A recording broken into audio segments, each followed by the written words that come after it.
35,000 కోట్లతో విశాఖ రాయపూర్ అభివృద్ధి చేస్తున్నామని అరకు ఎంపీ అభ్యర్థి కొత్తపల్లి గీత అన్నారు. 22,000 కోట్లతో green field highway Araku parliament పరిధిలో నిర్మిస్తున్నామన్నారు.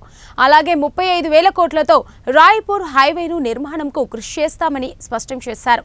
ప్రధాని నరేంద్ర మోదీ సారథ్యంలోనే అనేక అభివృద్ధి పనులు చేస్తున్నట్టు కొనియాడారు. 35,000 కోట్లతో విశాఖ రాయపూర్ అభివృద్ధి చేస్తున్నామని అరకు ఎంపీ అభ్యర్థి కొత్తపల్లి గీత అన్నారు.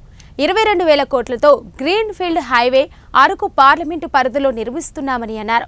అలాగే 35,000 కోట్లతో రాయపూర్ హైవేను నిర్మాణంకు కృషి చేస్తున్నామని స్పష్టం చేశారు. ప్రధాని నరేంద్ర మోదీ సారథ్యంలోనే అనేక అభివృద్ధి పనులు చేస్తున్నట్టు కొనియాడారు. పార్వతీపురం మన్యం జిల్లా వెంకంపేటలో కూటమి అభ్యర్థుల తరపున ఎన్నికల ప్రచారంలో కేంద్ర మంత్రి నితిన్ గడ్కరీ, ఎంపీ అభ్యర్థి కొత్తపల్లి గీత పాల్గొన్నారు.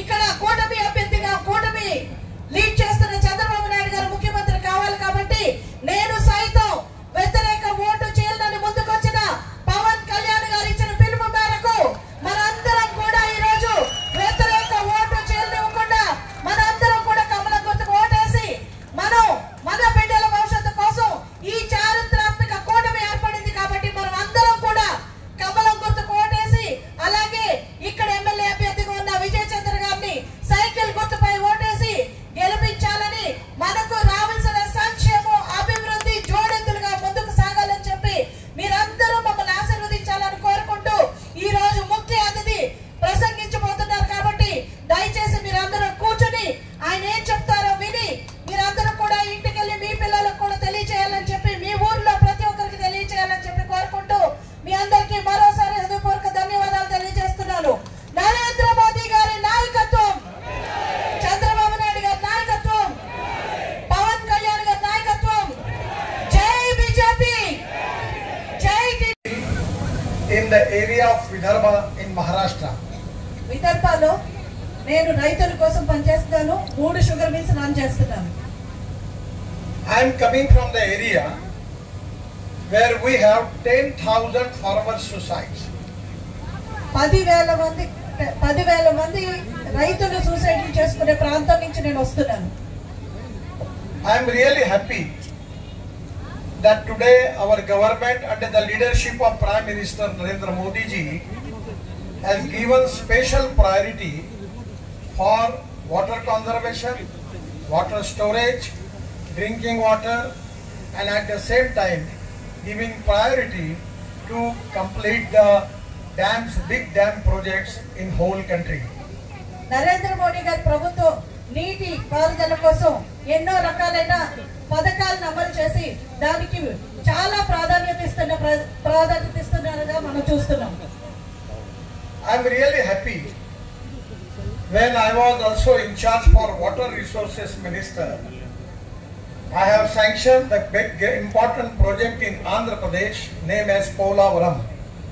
నేను నీటిపారుదల శాఖగా మంత్రిగా ఉన్నప్పుడు ఆంధ్రప్రదేశ్ కి పోలవరం ప్రాజెక్ట్ శాంక్షన్ చేయడం జరిగింది. Actually the project cost was 60,000 crore and 4 times I visit on the site of Polavaram when Chandrababu was the chief minister of Andhra Pradesh. 60,000 రూపాయలతోటి మేము పోలవరం ప్రాజెక్ట్ శాంక్షన్ చేశాము. 4 సార్లు నేను ప్రాజెక్ట్ సైట్ చంద్రబాబు నాయుడు గారు ముఖ్యమంత్రి ఉండగా నేను అక్కడికి సందర్శించడం జరిగింది. But I am really unhappy that because of the politics in the state, still the Polavaram is not completed. రాజకీయాల కారణంగా ఈ రోజుకి పోలవరం పూర్తి కాకపోవడం నాకు చాలా బాధనిస్తుంది. Actually at that time the 1300 TMC of water in Godavari is going to the sea. It is a wastage. At that time I planned 3 schemes and that scheme was taking water of Godavari into Krishna into Pennar and Pennar into Kaveri and taking tail end of Tamil Nadu, we can resolve the water problem in the whole South India. ఆ రోజు మేము 1300 TMC నీరు సముద్రంలో కలిసిపోతుందని చెప్పి 3 ప్రాజెక్టులు మేము దానికి sanction చేశాము. గోదావరి నీరు కృష్ణాలోకి అలాగే పెన్నాలోకి అలాగే కావేరీలోకి తీసుకువెళ్ళి తమిళనాడులో కూడా వాటర్ డిస్ప్యూట్ రిజాల్వ్ చేయడానికి ఇక్కడ